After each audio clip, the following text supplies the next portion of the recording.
I'm Jade Fisher and I run Jade Fisher Limited. We're an illustrated greeting cards and paper goods brand with a focus on spreading kindness, encouragement and positivity.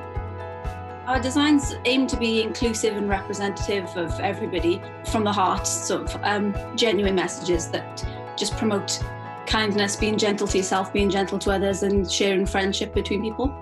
I think it's really important that we're kind to each other, particularly at this point in time. And I feel like our cards are helping people do that. So when the lockdown hit, my first thing was like, what can I do that's useful? So we set up a scheme called Imperfect Post, where we use our imperfect stock and just send them between people for just the price of postage. And it's been really lifted our spirits and kept us going, writing like lovely messages that people are sending to each other when they can't see each other. That's been lovely. I've also become on part for like a mentor program, so that hopefully I can help other young people trying to start businesses in the same kind of position that I've been in. And I'd say to just go for it. You just have to get out there and do it and it'll pay off.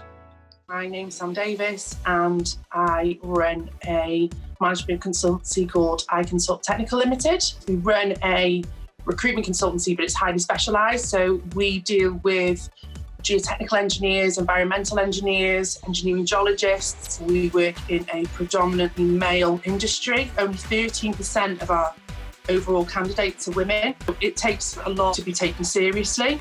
And I think that has probably been the biggest stepping stone. I think it is about confidence within yourself. My mother suffers with muscular dystrophy. I've always been quite a big believer in helping with charity work. I think it's a nice thing to do. I think if you're successful within business, I think it's important to be philanthropic. So to give back, if you are doing quite well for yourself, I think every little bit helps. And we have raised a good few £1,000s over the past few years.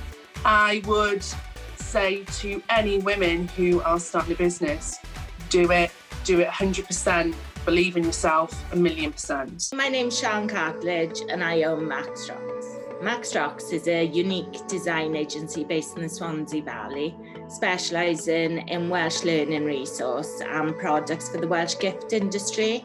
Maxtrox began when I decided to send my son Max to Welsh school. His teachers gave me A4 sheets of animals that they had to learn. And because I was a graphic designer and illustrator, I thought I'll just design them some flashcards just for us. Now we're one of the mainstream brands really in the Welsh gift industry. Being a mother, wanting a successful career is so important to me. We employ mothers to pack our goods, mothers, who have small children, to pack our flashcards, and we also just employ women between the hours of 9:30 and 2:30, or flexible working hours. Even though I've done all of this, I don't actually speak Welsh. I really wanted my son to speak Welsh. We're learning Welsh together and it's great. And I can't believe I've made a business out of it. My name is Stephanie Hill. I run an organisation called the Dynamic Toolkit Project. 20 years ago, I left university as a psychology graduate and I went and taught English overseas in Taiwan with my then partner. We were caught up in the 2004 Indian Ocean tsunami. Myself and my family were very badly injured in it, and my partner was unfortunately killed in the tsunami. I suffered from post-traumatic stress disorder. I decided I'm not just going to wait for someone else to help me. I'm going to take charge of my own journey.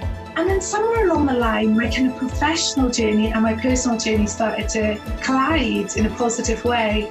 Over the last few years, one of my biggest clients has been the United Nations, helping law enforcement officers to become more gender aware in terms of how they see themselves and how they see the world around them, and the gender constructs which envelop their society in which they live. I specialise in supporting staff with their resilience. If we're emotionally resilient, we can get more out of life. We can enjoy it rather than just survive it. I feel so privileged that I was able to have gone through what I went through and had the opportunities to grow from it.